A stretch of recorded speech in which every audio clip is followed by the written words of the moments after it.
Selamat sore, saudara-saudara yang kekasih dalam Tuhan Yesus Kristus, Shalom. Hari ini saya ingin mengajak saudara merenungkan dari Injil Yohanes pasal 1 ayat yang ke-11. Ia datang kepada milik kepunyaannya, tetapi orang-orang kepunyaannya itu tidak menerimanya. Ia datang kepada milik kepunyaannya.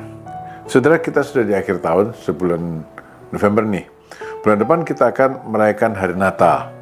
Natal adalah hari di mana kita mengingat bahwa Tuhan Yesus, Allah menjadi manusia dari sorga, dia datang ke bumi kepada miliknya, umat yang diciptakannya, manusia yang diciptakannya. Karena manusia diciptakan, maka manusia itu milik dia. Tapi sayang, kalaupun Tuhan Yesus sudah datang, maka dikatakan tadi, tapi umatnya itu, miliknya itu tidak menerima dia.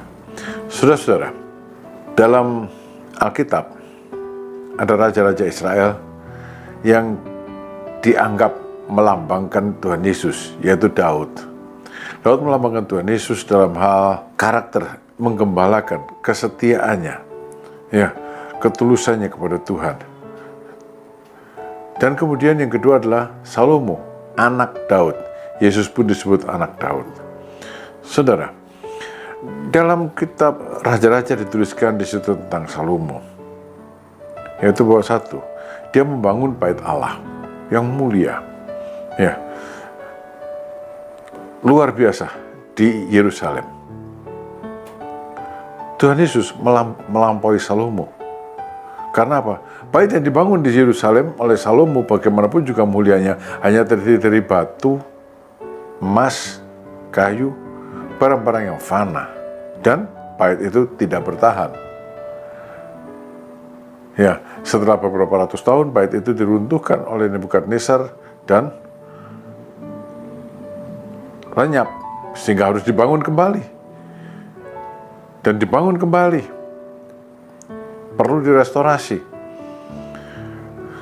Tuhan Yesus membangun bait Allah yang hidup dari umat yang mau datang kepadanya. Di dalam dia, kamu juga turut dibangunkan menjadi tempat kediaman Allah di dalam roh. Siapa kamu di sini? Saudara-saudara, kalaupun Tuhan Yesus datang kepada umatnya dan umatnya menolak dia, tapi kalau ada umat yang menyambut dia, maka umat ini menjadi satu bahan bagi dia, satu bagian bagi Tuhan Yesus untuk menjadi bait Allah yang hidup di dalam roh. Kita dibangun di dalam Tuhan Yesus sebagai umat Tuhan, menjadi tempat kediaman Allah di dalam roh. Pada waktu Salomo membangun bait Allah, Tuhan bilang, selama kamu setia padaku, aku akan tinggal memandang ke sini. Tapi kalau kamu tidak setia kepadaku, maka bait ini aku buang. Saudara-saudara, bait yang dibangun Tuhan Yesus jauh melampaui bait Salomo. Saudara dan saya, gerejanya, Tuhan Yesus bilang, alam maut pun tidak dapat mengalahkannya. Bait yang tidak terkalahkan, bait yang tidak dapat diruntuhkan, yang mulia. Yang kedua, saudara, Salomo itu dengan hikmat dari Tuhan, dia memerintah. Kemudian dikatakan dalam 1 Raja-Raja pasal 4 ayat 34, raja-raja dari segala bangsa, orang dari segala bangsa datang ke Yerusalem untuk mendengarkan Salomo, dan mereka memberikan persembahan upeti kepada Salomo. Yang dimaksud dunia, bumi pada waktu itu tentunya wilayah di sekitar Israel yang dikenal oleh mereka. Saudara-saudara, Tuhan Yesus jauh melampaui Salomo dalam hal ini, karena Salomo tinggal pasif di Yerusalem, tapi Tuhan Yesus datang. Datang kepada siapa? Datang kepada orang-orang yang hina, datang kepada orang-orang yang terbuang, datang kepada orang-orang yang membutuhkan pertolongan, datang kepada orang-orang yang memerlukan hikmatnya, datang kepada orang-orang yang memerlukan kuasanya. Jelas dalam hal ini Tuhan Yesus jauh melampaui Salomo, dan hikmatnya juga jauh melampaui Salomo. Pada waktu raja-raja di bumi, orang-orang di bumi datang kepada Salomo untuk mendengarkan hikmat dari Salomo, mereka kagum. Ya, Ratu Sheba dari Afrika datang dan dia bilang, oh, kenyataannya ini jauh.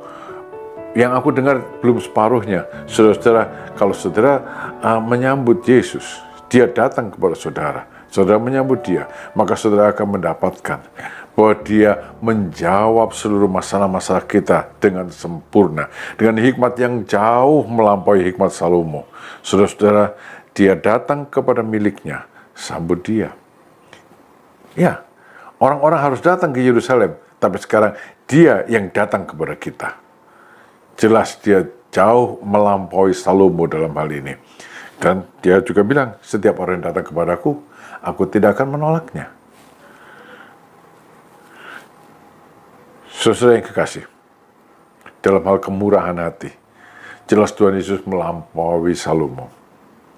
Salomo punya kemurahan hati dan dia terbatas. Pada waktu Ratu Sheba datang, membawa peti dan sebagainya, kemudian Salomo membalas dengan pemberian yang jauh lebih banyak dari yang diberikan oleh Ratu Sheba, dan juga permintaan-permintaan dari Ratu Sheba dikabulkannya. Tapi dalam hal ini Tuhan Yesus jauh melampaui. Karena apa? Apa yang bisa kita bawa kepada Tuhan Yesus? Kita tidak punya apa-apa, saudara. Kebenaran kita pun hanya hina, kain yang hina di mata Tuhan, karena semuanya tidak berharga.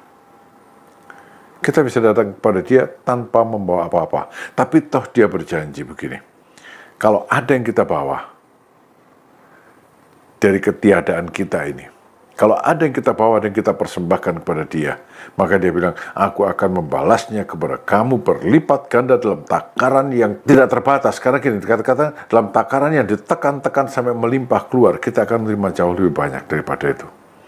Dan Tuhan Yesus mendengar doa kita. Segala keperluan kita dicukupkannya. Saudara yang kekasih, ia datang kepada milik kepunyaannya, tapi orang-orang kepunyaannya itu tidak menerimanya. Ada bagian lain yang mengatakan ia datang kepada miliknya, dan dia undang miliknya untuk datang, orang-orang yang mau datang kepadanya, saudara dan saya. Ya, kita akan melihat betapa mulianya Tuhan Yesus itu, betapa murah hatinya dia, betapa besar hikmatnya dan kasihnya. Mari saudara, hidup senantiasa dalam persekutuan dengan Tuhan Yesus. Tuhan memberkati saudara. Amin.